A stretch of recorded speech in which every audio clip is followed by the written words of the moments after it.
لیکن آج میں یہ چاہتا ہوں کہ یہ جو عذاب اللہ تعالیٰ کی دنیا میں آتے رہے ہیں، یا جن کی کہ دھمکی دی جاتی رہی ہے، جن کی خبر دی جاتی رہی ہے، جن سے ڈرایا جاتا رہا ہے، اگرچہ مختلف النوع اور گوناگون قسم کے رہے، اور بظاہر ان میں کوئی خاص ربط اور کوئی منطقی تعلق نظر نہیں آتا،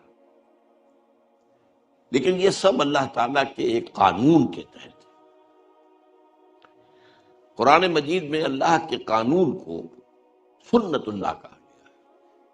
لن تجد لسنت اللہ تبدیلا ولن تجد لسنت اللہ تحویلا۔ اللہ کی سنت ایک ہے، وہ گویا کہ اللہ کا قانون ہے جس کے تحت کہ وہ اس کائنات کے معاملات کو چلا رہا ہے۔ یہ سنت اللہ کا لفظ جو ہے سورۃ الاحزاب میں بھی آیا ہے، سورۃ الفاتر میں بھی آیا ہے، سورۃ الفتح میں۔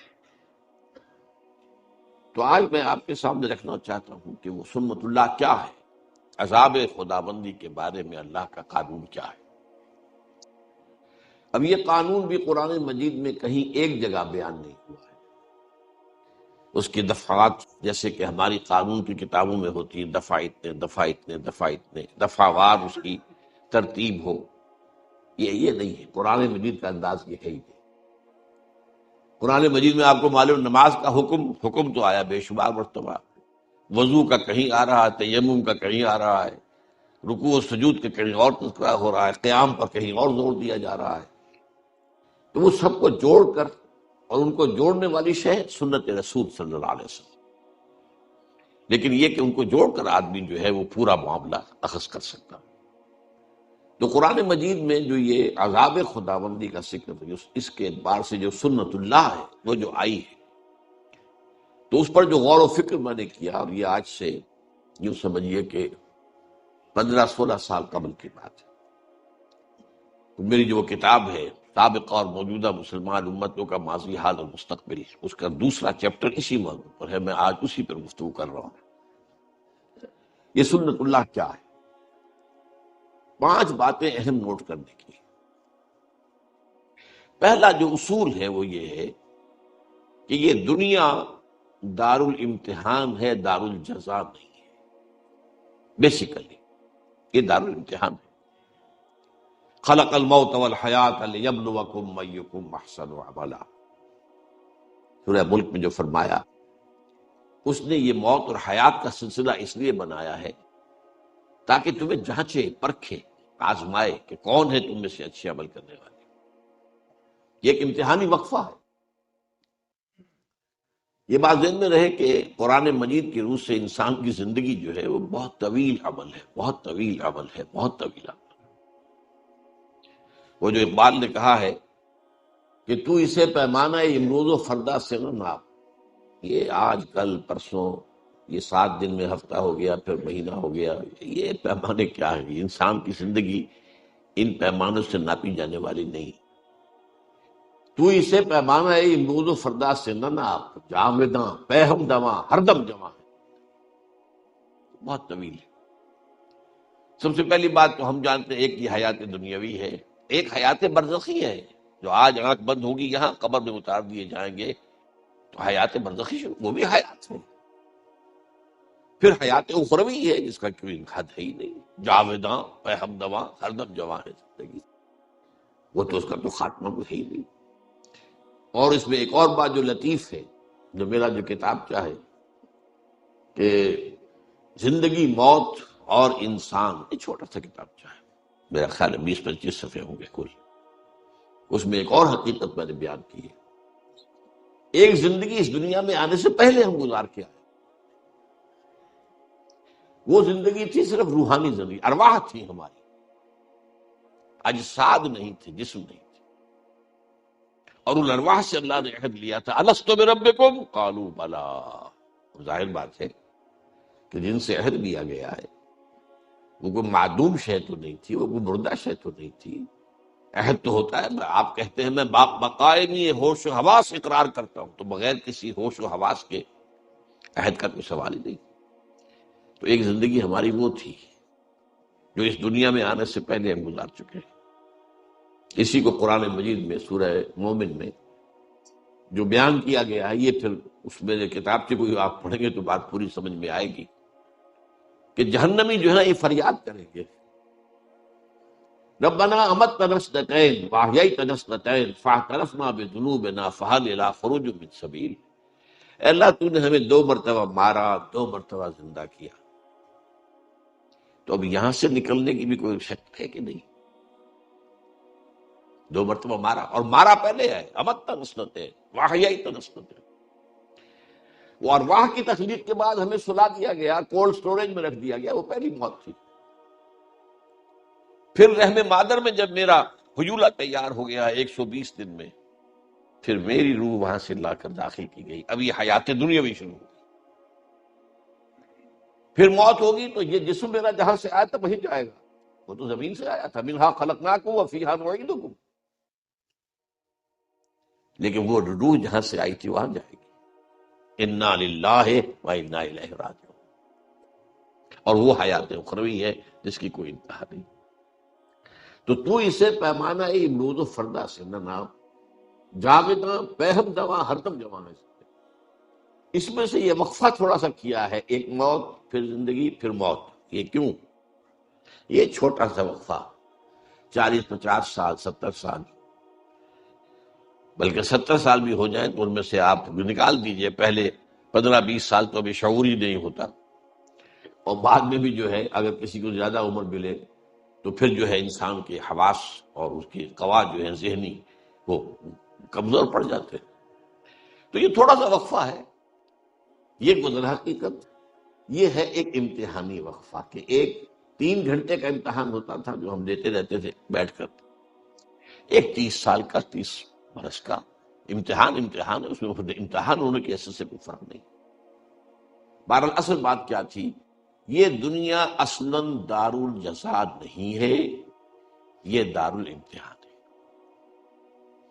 البتہ محاسبہ اخروی کا جو پہلا مرحلہ ہے، جب بات اصل جو آئے گا محاسبہ، وہ تو آخرت میں آئے گا، وہاں معاملہ یہ ہوگا کہ پہلا مرحلہ یہ ہے کہ تمام امتوں پر اس کے رسول جو بھیجے گئے تھے وہ کھڑے ہو کر ٹیسٹیفائی کریں گے کہ پروردگار تیرا جو دین، تیری ہدایت ہم تک آئی تھی، ہم نے پہنچا دی تھی۔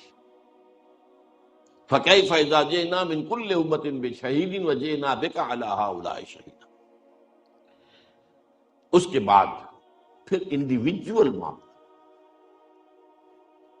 اخروی حساب جو ہے اس کا پہلا مرحلہ اجتماعی ہو گیا، لیکن وہ صرف محاسبے کا نہیں، اتمام حجت کا ہے، کہ دیکھو تمہارے پاس ہمارا دین پہنچ گیا تھا، ہمارا پیغام پہنچ گیا تھا، اب بتاؤ تم نے کیا۔ لیکن اس کے بعد ایک ایک شخص کا حساب ہوگا، پھر اجتماعی نہیں ہوگا کہ فلاں پیر کے مرید چلے جائے راستہ کھلا ہوا ہے، اور فلاں جو ہے کوئی دینی قائد جو ہے اس کے ماننے والے چلے جائیں، ان کے لیے یہ دروازہ کھول نہیں۔ انڈیویجول کلہم آتی ہے یوم القیامت فردا، جو بھی آئے گا قیامت کے دن اللہ کی عدالت میں کھڑا ہوگا انفرادی۔ تم بتاؤ تم نے کیا کیا، تمہیں ہم نے یہ دیا یہ دیا یہ دیا۔ اور آپ کو معلوم ہے، یہ کئی دفعہ میں نے بات واضح کی ہے، ہر انسان کو اللہ نے برابر چیزیں نہیں دی ہیں، کسی کو زیادہ دی ہے، کسی کو کم دی ہے، کوئی پیدائشی طور پر جو ہے بہت ذہین ہے، کوئی اتنا نہیں ہے، یکون ذہن ہے ہوتے ہیں، کوئی پیدائشی طور پر جسمانی طور پر کمزور ہوتے ہیں، کوئی پیدائشی طور پر قوی ہوتے ہیں، پھر حالات مختلف ہیں، کہاں پیدا کیا۔ ظاہر بات ہے کہ جینز جو آپ لے کر آ رہے ہیں، میں لے کر آیا ہوں، وہ میرے اور ہیں، آپ کے اور ہیں، اور پھر یہ کہ جس ماحول میں میں پلا بڑھا ہوں وہ اور تھا، آپ جس میں پڑے بڑے وہ اور ہیں، یہ گیون ہے انسان کے لیے۔ اب اس میں مزید گیون کیا ہے، تم تک میری ہدایت بھی پہنچ گئی تھی، اب بتاؤ تم نے کیا۔ فَكُلُّهُمْ آتِيَ يَوْمَ الْقِيَامَةِ فَرْدًا، یہ معاملہ ہے اخروی حساب کا، جبکہ انفرادی طور پر ہر شخص سے معاملہ ہوگا۔ البتہ قوموں اور امتوں کا معاملہ ذرا مختلف ہے، قوموں اور امتوں کا حساب اس دنیا میں ہوتا ہے، وہاں معاملہ قومی سطح پر نہیں ہوگا، انفرادی سطح ہو سکتا ہے کہ کوئی شخص محمد کا امتی اس کے ساتھ ہو اور وہاں اسے جہنم میں ڈال دیا جائے۔ کیوں؟ تمہارے دل میں ریاکاری تھی، بات ختم۔ بڑی سے بڑی فگر زیرو سے ضرب کھا کر زیرو ہو جاتی۔ تم بہت بڑے عالم تھے، ٹھیک ہے، اے اللہ میں نے یہ کیا، تیرا دین کا علم پھیلایا، کیا تم نے، لیکن تم نے اس لیے کیا تھا کہ کہا جائے کہ فلاں شخص بڑا عالم ہے۔ وہ کہہ دیا گیا، دنیا میں ڈنکا بج گیا، تعریفیں ہو گئی، تہنیت ہو گئی، تمہاری عقیدت مند پیدا ہو گئے، بس ختم، تمہارا مطلوب و مقصود حاصل ہو چکا، یہاں کچھ نہیں ہے تمہارا۔ اے اللہ میں نے تیری راہ میں جنگ کی، تم نے جان دے دی، ٹھیک دی، لیکن تم نے جنگ کی تھی اس لیے یقال جریء، کہا جائے بڑا جرت مند آدمی ہے، صاحب کیا کہہ دیں اس کی نیت یہ تھی، فقط قیلا، وہ کہا جا چکا دنیا میں، تمہارا مقصود حاصل ہو چکا، you have already had your reward, اب یہاں کچھ نہیں۔ بڑی کب کبھی تاریخ کرنے والی حدیث ہے یہ، یہی دولت مند کا معاملہ ہو، اے اللہ میں نے تیری راہ میں بڑی دولت خرچ کی تھی، تم نے کی اس لیے کی تھی، کہا جائے سخی، بڑا سخی آدمی ہے، کیا کہنے اس کی، نیت یہ تھی۔ اگر یہ نیت نہیں ہے کہا جائے کوئی پرواہ نہیں، نیت یہ نہیں ہے کہا جائے بھائی بڑی بہادری سے لڑا فرق، نیت اگر تمہاری، اللہ نیت کو جانتا، ہم کسی کی نیت کا فیصلہ نہیں کر سکتے۔ تو معلوم ہوا کہ وہاں تو معاملہ جو ہے ہر ایک کا ایبسولیوٹلی انڈیویجول ہے، قومی نہیں ہے، جماعت کی نہیں، فلاں جماعت کے ارکان چلے جائیں بھائی دروازہ کھل گیا جنت کا، نہیں بھائی، اس جماعت کے ارکان میں سے ہر ایک کا معاملہ علیحدہ ایسس ہو، یہ پرسنل اسسمنٹ ہے۔ لیکن قوموں کا معاملہ اور امتوں کا معاملہ جو ہے اس دنیا میں بڑا پیارا شعر ہے اقبال کا، فطرت افراد سے اغماس بھی کر لیتی ہے، نہیں کرتی کبھی امت کے گناہوں کو معاف۔ انڈیویجولز کو دنیا میں نظر انداز کر دے گا، اس کو تو ٹھیک ہے، اس کو ہم نے جو بھی سزا دینی ہے آخرت میں دینی ہے، لیکن قوم بحیثیت قوم آخرت میں پیش نہیں ہوگی، لہذا قوم کا حساب کتاب فطرت افراد سے اغماس بھی کر لیتی ہے، نہیں کرتی کبھی ملت کے گناہوں کو۔ یہ جو قومی معاملات ہوتے ہیں اس میں البتہ ایک استثناء ہے، اور اس میں اول تو یہ بات نوٹ کر لیجئے کہ جب کسی قوم پر دنیا میں عذاب آتا ہے تو اس میں گیہوں کے ساتھ گھن بھی پس جاتا ہے، یہ بہار رہا ہے، گیہوں کے ساتھ گھن بھی پس گئے۔ بہت سے وہ لوگ کہ جو بالفعل جو ہیں برے کام نہیں کر رہے تھے وہ بھی پکڑے جاتے ہیں، بس ایک امید کی کرن دکھائی گئی ہے کہ اس سے بچ سکیں گے وہ لوگ کہ جو برائی سے روکتے رہے، خود بھی بچے رہے اور روکتے بھی رہے، وہ بچ جائے۔ انجینا الذین ینہون عن السوء، ہم نے بچا لیا ان لوگوں کو جو برائی سے روکتے رہے تھے۔ یہ واقعہ سورہ اعراف میں تفصیل سے آیا ہے نا۔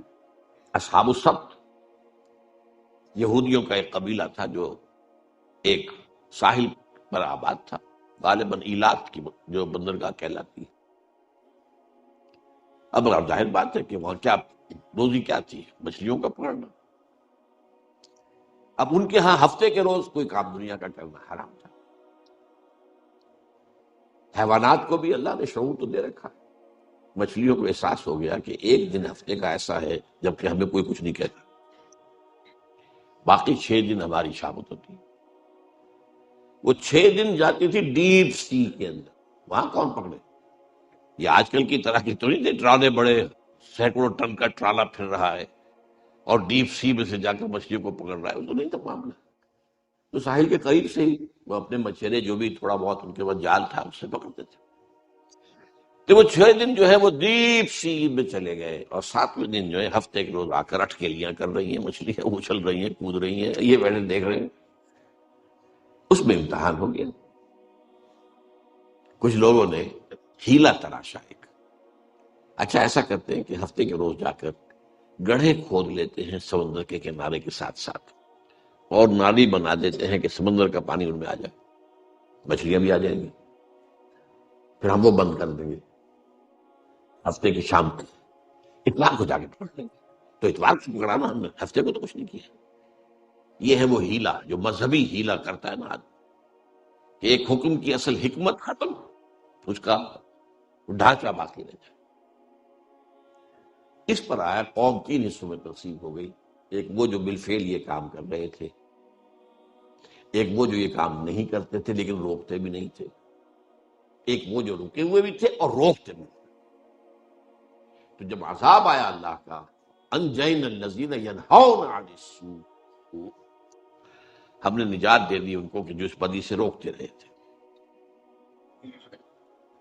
اب دوسرا عذاب جو ہے جو دنیا میں آتا ہے،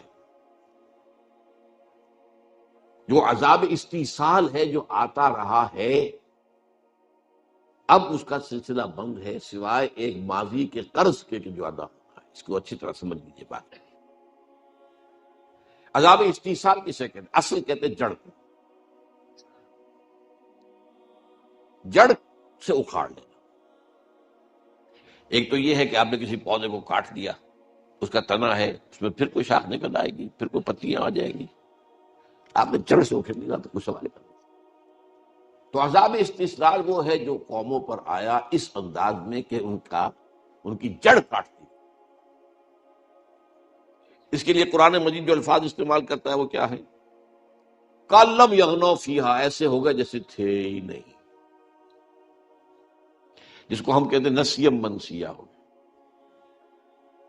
کہیں فرمایا لا یرا الا مساکنہم، اب ان کے مسکن تو نظر آ رہے ہیں، محل تو نظر آ رہے ہیں، وہ رہنے والے نظر نہیں آ رہے، ان مکانوں کے مکین نہیں نظر آ رہے۔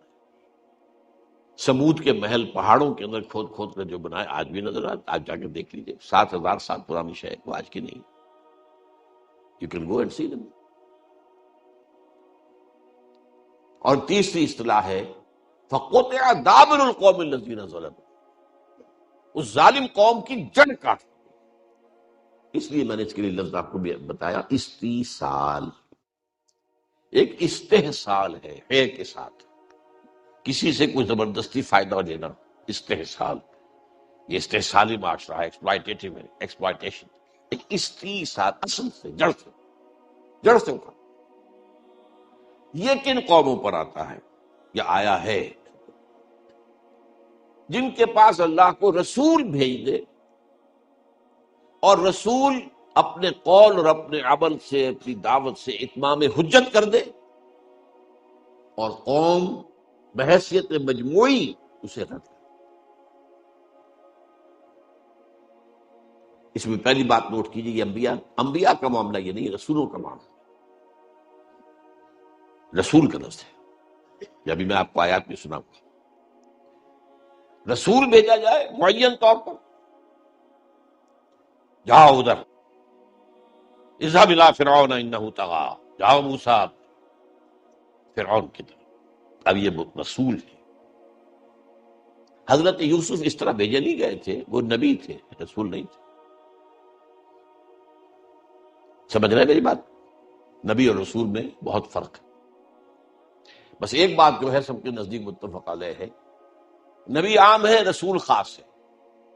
ہر رسول تو لازماً نبی ہے، ہر نبی رسول نہیں ہے۔ اسی لیے جو مشہور ہے کہ 1.25 جو ہے انبیاء آئے ہیں دنیا میں، جبکہ رسول 313 آئے۔ بہرحال ایک قوم کی طرف اللہ نبی بھیج رہا ہے، لیکن اس کے بعد پھر بالآخر اتمام حجت کے لیے ایک رسول بھیج دیا۔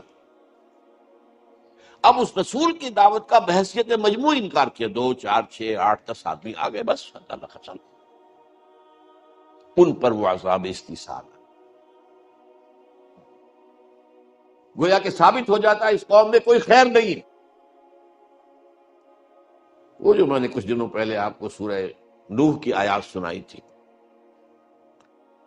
وقال رب لا تذر على الارض من الكافرين ديارا انك ان تذرهم يضلوا عبادك ولا يلدوا الا فاجرا كفارا. اے پروردگار اس قوم کا بیج مارا گیا، یہاں سے کسی خیر کی توقع، ان کی نسلوں میں سے بھی کوئی اب جو ہے خیر کی طرف آنے والا نہیں. کس درجے کی مایوسی اور کس قدر غضب. تو جب رسول آ گیا اور بات نہیں مانی تو پھر وہ قوم ہلاک. کأن لم یغنوا فیہا لا یری الا مساکنہم قطع دابر القوم الذین ظلموا. یہ معاملہ ہوا حضرت نوح کی قوم کے ساتھ، حضرت ہود کی قوم کے ساتھ، حضرت صالح کی قوم کے ساتھ، حضرت لوط کو جن شہروں کی طرف بھیجا گیا، حضرت شعیب کی قوم کے ساتھ، آل فرعون کے ساتھ. یہ 6 رسول جو ہیں ان کے بارے میں بار بار بار بار بار بار قرآن مجید میں ان کے معاملات آئے ہیں تکرار و اعادے کے ساتھ. یہ ہے عذاب استیصال. اس میں بھی ایک بات تو میں نے آپ کو بتا دی کہ نبی کا معاملہ نہیں ہے، یہ رسول کا معاملہ ہے. چنانچہ سورہ بنی اسرائیل میں فرمایا وما كنا معذبین حتی نبعث رسولا. ہم عذاب، یہ عذاب مراد عام عذاب نہیں، عذاب استیصال یہاں مراد. اب یہ وہ چیزیں ہوتی ہیں جو قرآن کے متعلق کو آپ کرتے ہیں کہ یہاں پر اس سے مراد کیا. یہ عذاب عام نہیں، یہاں پر عذاب کی قسمیں تو بہت سی ہیں، میں گنا رہا ہوں. اب یہ عذاب استیصال جو ہے کسی قوم کو نیست و نابود کر دینا، نسیم منسیہ کر دینا، جڑ کاٹ دینا. یہ عذاب جو ہے وما كنا معذبین حتی نبعث رسولا، ہم کسی پر یہ عذاب نہیں بھیجتے رہے جب تک کہ رسول کو مبعوث نہ کریں. اور یہ بات آگے اور فرمائی ہے وما كان ربك مهلك القرى حتى يبعث في امها رسولا. اللہ کا یہ معاملہ نہیں رہا کہ وہ بستیوں کو ہلاک کر دے جب تک کہ ان کی مرکزی بستی کے اندر رسول نہ بھیج دے. یہ اب ظاہر بات ہے کہ ایک قوم ہے، اس کی بستیاں ہیں، آبادیاں ہیں. اب ہر بستی، ہر آبادی میں تو رسول نہیں بھیجا جائے گا نا، لیکن اس کی ایک مرکزیت ہے، اس کا ایک مرکزی جگہ ہے. اس لیے مکہ کو کہا گیا ام القرى. یہ عرب کی بستیوں کی ماں، جڑ یہ. حتی نبعث فی امہا رسولا، جب تک کہ ان کی جو جڑ والی اور مرکزی بستی ہوتی ہے اس میں ہم رسول نہیں بھیج دیتے تھے، اس وقت تک کوئی ہلاکت کا یہ عذاب اللہ تعالیٰ نہیں بھیجتا رہا ہے. یہ عذاب بھی ایک اور بات جو قرآن سے معلوم ہوتی ہے سورہ سجدہ سے، ایک دم نہیں آ جاتا. رسول ہے، دعوت دے رہا ہے، بات ابھی پہنچ رہی ہے، کچھ تک پہنچ گئی ہے، کچھ تک ابھی نہیں پہنچی ہے، لیکن اس دوران میں اللہ چھوٹے چھوٹے عذاب بھیجتا رہتا ہے تاکہ ہوش میں آ جائے. جاگ سکتے ہو تو جاگ جائے. آسانیوں سے عیش ہے، کھانے کو آ رہا ہے، یاتیہا رزقہا رغدن من کل مکان، رزق بھی چلا آ رہا ہے، کھا رہے ہیں، تو آدمی کے اندر ظہور پیدا ہو جاتا ہے، غفلت پیدا ہو جاتی ہے. اسی لیے حدیث میں آتا ہے ما قل و کفا خیر مما کثر و الہا. جو چیز زیادہ ہو اور تمہیں غافل کر دے اس سے بہتر ہے وہ جو کم ہو لیکن کفایت کر جائے، بس ضرورت پوری ہو جائے، کسی کے سامنے ہاتھ نہ پھیلانا پڑے، اپنی عزت نفس ہتھیلی پر رکھ کر کسی کے سامنے پیش نہ کرنی پڑے. ما قل ہو کم، ما قل و کفا خیر مما کثر و الہا. یہ بہتر ہے اس سے کہ جو کثیر ہو لیکن اس کثرت کی وجہ سے غفلت آ جائے، الہا ہو جائے. الہاکم التکاثر. پھر آدمی جو ہے سمجھتا ٹھیک ہے مال تو ہے میرے پاس، کائے کی فکر ہے. اس اعتبار سے یہ عذاب استیصال کے آنے سے پہلے چھوٹے چھوٹے عذاب. وَلَنُذِيقَنَّهُم مِّنَ الْعَذَابِ الْأَدْنَىٰ دُونَ الْعَذَابِ الْأَكْبَرِ لَعَلَّهُمْ يَرْجِعُونَ. یہ سورہ سجدہ کیا ہے؟ یہ سورہ مبارکہ جو حضور جمعے کو عموماً فجر میں پہلی رکعت میں پڑھتے تھے، سورہ سجدہ. وَلَنُذِيقَنَّهُم مِّنَ الْعَذَابِ الْأَدْنَىٰ دُونَ الْعَذَابِ الْأَكْبَرِ، اب اس کو عذاب اکبر کہا گیا، جسے میں عذاب استیصال کہہ رہا ہوں، وہ بڑے عذاب سے پہلے کہ جبکہ ان کا بالکل نسیہ منسیہ کر دیا جائے، اس سے پہلے چھوٹے چھوٹے عذاب، تاکہ اگر ہوش میں آ سکتے ہوں تو آ جائے۔ اگر نشہ جو ہے وہ تھوڑا ہے تو آدمی جو ہے ہوش میں آ جائے گا، ذرا ڈیپ بے آدمی تو خیر اس کا کوئی امکان نہیں، لعلہم یرجعون، تاکہ جو بھی لوٹ سکتے ہو لوٹ آئیں، جو بھی جاگ سکتے ہو جاگ جائیں۔ اب اس کے بارے میں آپ سے کہہ رہا تھا کہ یہ عذاب اب کسی قوم پر نہیں آئے گا۔ کیوں نہیں آئے گا؟ اب نہ کوئی رسول آئے گا نہ یہ عذاب آئے گا۔ اس عذاب کے لیے شرطیں لازم ہیں، وما کننا معذبین حتی نبعث رسولا، رسول تو کیا آئے گا، نبی ہی نہیں آئے گا، جو نبی رسول کہاں سے آ جائے گا؟ وہ تو نبوت ختم ہو گئی، محمد رسول اللہ صلی اللہ علیہ وسلم۔ رسالت کے لیے نبوت تو پری کوالیفیکیشن ہے نا، پری کوالیفیکیشن، پہلے نبی ہو تو پھر رسول ہو۔ لہذا یہ عذاب کسی پر نہیں آئے گا، الا ایک استثناء ہے، یہ بہت اہم بات ہے، سمجھ لیجیے۔ ماضی کا ایک قرض ہے جو ادا کرنا، وہ قرض کیا ہے؟ یہودیوں کی طرف اللہ نے رسول بنا کر بھیجا حضرت عیسیٰ کو۔ سورہ آل عمران میں فرمایا رسولاً الی بنی اسرائیل، نبی تو ان سے پہلے بہت آئے تھے، بالکل ان کے زمانے میں بھی موجود تھے، حضرت یحییٰ نبی تھے، حضرت زکریا ان کے والد نبی تھے، نبی تو تھے، لیکن آخری پھر حجت کے طور پر میں نے کہا نبی تو آتے رہتے تھے، آتے رہتے تھے، آتے رہتے تھے۔ نبی کے ساتھ وہ معاملہ نہیں ہے کہ اگر آپ نے دعوت رد کر دی تو ان پر عذاب آ جائے گا، نہیں۔ لیکن رسول کے بعد پھر عذاب آتا۔ بنی اسرائیل نے حضرت عیسیٰ کا انکار کیا ہے سورج کو، نہ صرف انکار کیا، ان کو ہلاک کرنے کے درپے ہوئے۔ یہ ان کے علماء کا فتویٰ تھا کہ مسیح مرتد ہے، جادوگر ہے، کافر ہو گیا ہے۔ اس سے پہلے اس سے بھی بڑی بات کہتے تھے کہ یہ ولد الزنا ہے، آج بھی کہتے ہیں یہودی باسٹرڈ۔ اور کمال یہ ہے دیکھیے کہ ان یہودیوں کو عیسائیوں نے اپنے سر کے اوپر اٹھایا ہوا ہے، جو ان کے نبی کو، نبی نہیں، جو ان کو خدا، جو ان کا جو خدا ہے، ان کو باسٹرڈ کہتے ہیں۔ یہ کمال ہے دنیا کے اندر، اس کا تو آپ نے کہیں کوئی مثال دیکھی ہی نہیں ہوگی۔ سن آف مین پکچر بناتے ہیں باقاعدہ، تم جسے سن آف گاڈ کہتے ہو سن آف مین ہے۔ اتنی ان کی جرت ہے، جسارت ہے، اس طرح چھائے ہوئے ہیں عیسائیوں کے اوپر۔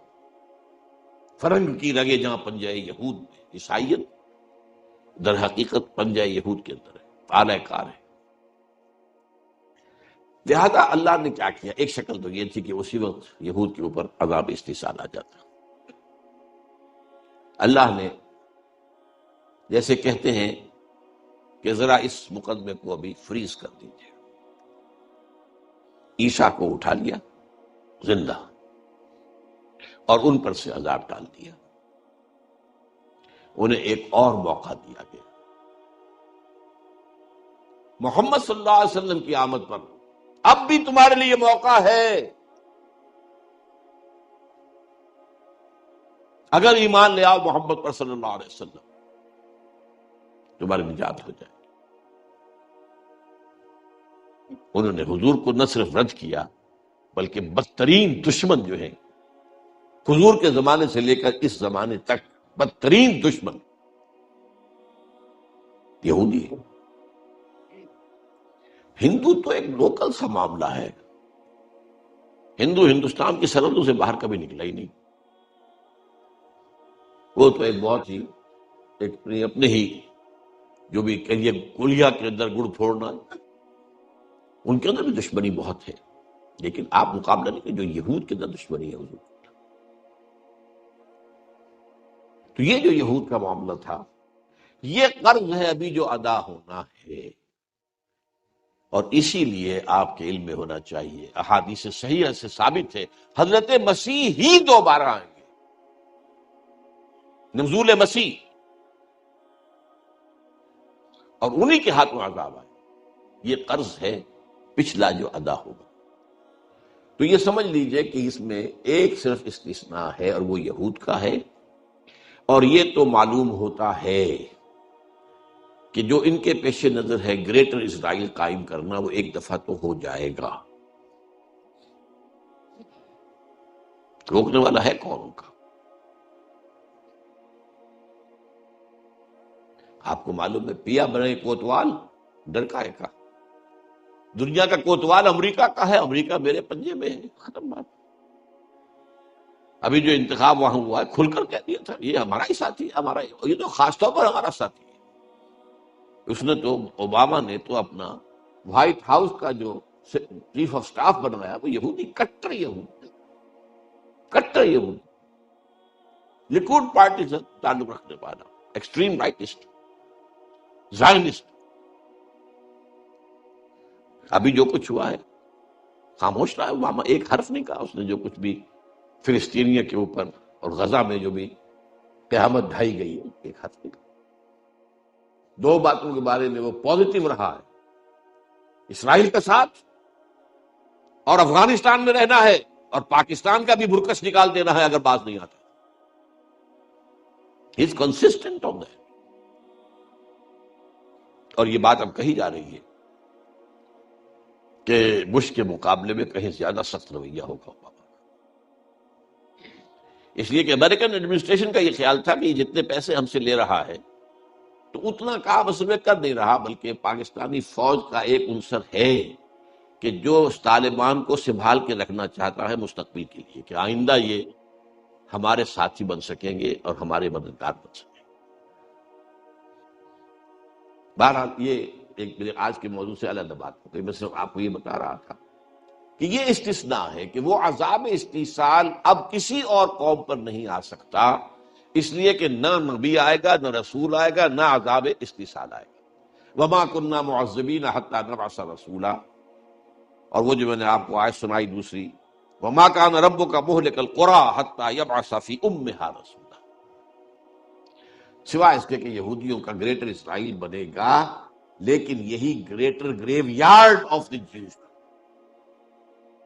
احادیث میں کھلی خبریں موجود ہیں، واضح خبریں، وہ آخری عذاب استیصال ان پر آنا ہے، یہ لیکن ماضی کا ایک قرض ہے جو ادا ہوگا۔ اب آئیے اگلے جو آئٹم ہے، رسولوں کی امتوں پر عذاب۔ ایک تو وہ ہے جو رسولوں کا جنہوں نے انکار کیا، بالکل یہ انکار کر دیا تو ختم۔ رسولوں کی امتوں پر جو عذاب آتا ہے وہ کیوں آتا ہے؟ لما تقولون ما لا تفعلون کبر مقتا عند اللہ ان تقولوا ما لا تفعلون۔ جس قوم کو اللہ اپنی کتاب دے، اپنی شریعت دے، وہ اس زمین پر اللہ کی نمائندہ بن جاتی ہے۔ اگر وہ اس کتاب اور شریعت کے مطابق عمل کرے تو رحمتیں ہوں گی، لئن شکرتم لازیدنکم، اور دوں گا اور دوں گا اور دوں گا۔ اور اگر تم نے اپنے عمل سے مس ریپرزینٹ کیا ہمارے دین کو تو تم کافروں سے بدتر۔ پھر یہ نہ سمجھنا کہ ہم تو فلاں کے امتی ہیں، ہم تو فلاں کے اولاد ہیں، ہم تو ابراہیم کی اولاد ہیں، ہم تو یعقوب کی اولاد ہیں، بنی اسرائیل ہیں، ہم تو محمد کے امتی ہیں۔ کچھ بھی ہوا کرو، معاملہ محمد کے امتی ہو، لیکن تورات سے تم خود کیا ہو؟ یہ عذاب جو ہے اس کو اچھی طرح ہمیں جو سمجھنا ہے وہ یہ عذاب ہے۔ اس عذاب کے بارے میں یہ جان لیجئے کہ اس میں دو اس کی شقیں ہیں، ایک عمومی جو پوری امت کے اوپر آ جاتا ہے، وہ کیا ہے؟ ذلت اور مسکنت، کمزوری اور کم ہمتی۔ یہ مانوی شے ہے، یہ مادی شے نہیں، یہ مانوی شے ہے، کمزوری اور کم ہمت۔ اور دوسرا عذاب ہوتا ہے قتل و غارت، دشمنوں کے ہاتھوں شکست، قتل غارت، یہ عذاب جو ہے وقتاً فوقتاً وقتاً فوقتاً وقتاً فوقتاً، یہ بھی ہوتا۔ اب آپ اس کی جو کلاسیکل اگزامپل ہے، اپنی بات میں براہ راست کر دوں گا تو آپ کے جذبات کو ٹھیس لگے گی، شاید آپ مجھ سے ناراض بھی ہو جائیں۔ امت محمد کے بارے میں یہ باتیں کرتا ہے صلی اللہ علیہ وسلم۔ اسی لیے ایک شعر بھی میں نے کوٹ کیا ہے اس میں، خوش طرح باشد کے چھرے دل براں، گفتہ آیت در حدیث دیگراں۔ کسی اور کی بات میں وہ بات کہہ دی جائے تو پھر آدمی کے لیے اپنے لیے بھی اس کو قبول کرنا آسان ہو جاتا۔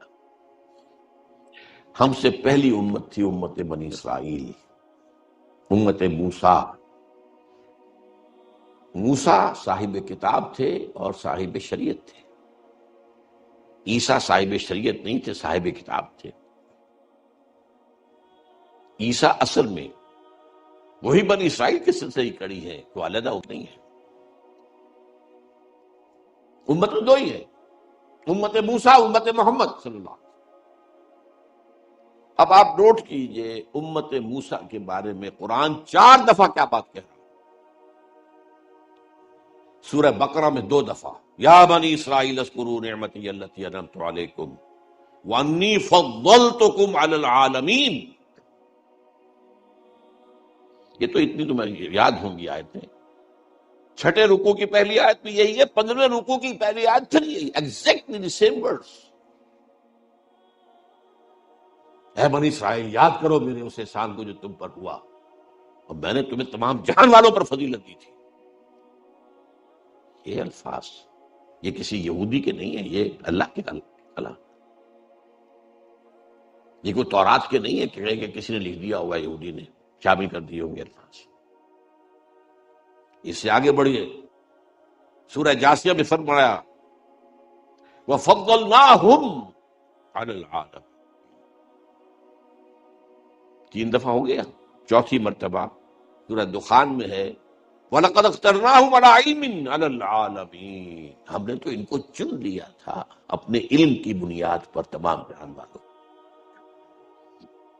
اب دیکھیے ان کے قول کی تائید کر رہا ہے قرآن۔ دیکھ لیں، we are the chosen people of the Lord, ہم تو خدا کے چنیدہ بندے ہیں، منتخب بندے ہیں، ہمیں تو چنا ہے، قرآن کہہ رہا ہے وَلَقَدْ اخْتَرْنَاهُمْ عَلَىٰ عِلْمٍ عَلَى الْعَالَمِينَ۔ وہ اندازہ ہوا آپ کو اس امت کی عظمت کا؟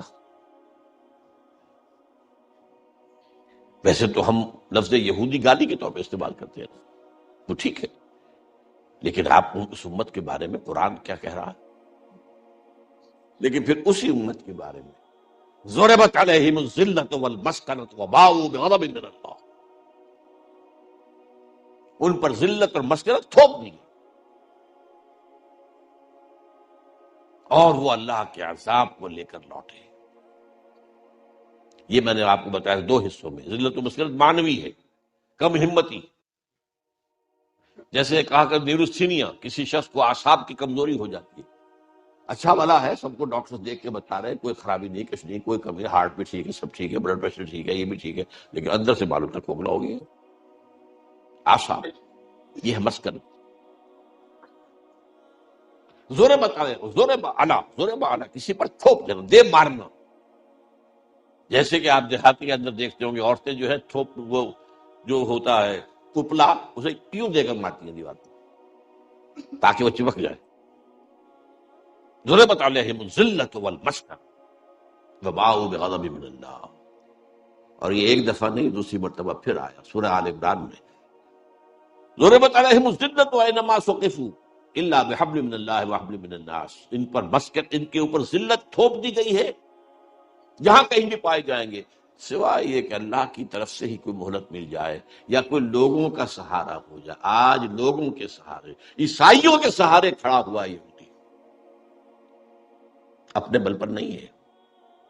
لیکن یہ نہیں ہے، یہودیوں نے ان کو قبضے میں لیا کیا، لیکن ہے بارہ ان کی ساری قوت کا دار و مدار امریکہ پر۔ 41 ویٹوز آن کریڈٹ آف امریکہ۔ کہ آپ یونائٹڈ نیشن کی جنرل اسمبلی ایک قرارداد پاس کر رہی ہے اور امریکہ ویٹو کر رہا ہے، ویٹو کر رہا ہے، ویٹو کر رہا ہے، ویٹو کر رہا ہے، اور اس کے اوپر جو ہے بارش کی ہوئی ہے۔ تو یہ ہے کہ انسانوں کا کوئی سہارا، اور کیوں مل رہا ہے سہارا، یہ پھر میں اگلی مرتبہ عرض کروں گا۔